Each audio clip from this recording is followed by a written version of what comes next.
Hope you guys are doing well. Welcome back. So in this video, I'm going to show you that how you can add your billing information, how you can add your payment method in the Clarify website. So let's get started. So first of all, what we have to do, simply we have to go to the website of the Clarify and then we have to log in our account. And after logging in, we have to click on this profile icon. Here's the profile icon. And after clicking on the profile icon, simply we have to click on the billing option here. So as you can see, and after clicking on the billing option, the interview, the face will be like open like this.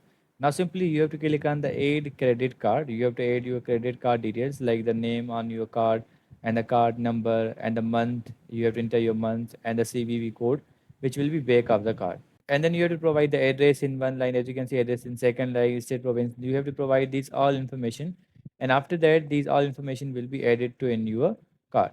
So for example, I'm going to cut this one. As you can see, in this way you can add your payment details, in this way you can add your card details on this, add your card details on the Clarify website. I hope you guys understand this video that how you can add that, and after that you just have to click on the confirm and it will be saved. I'm going to click on the cancel.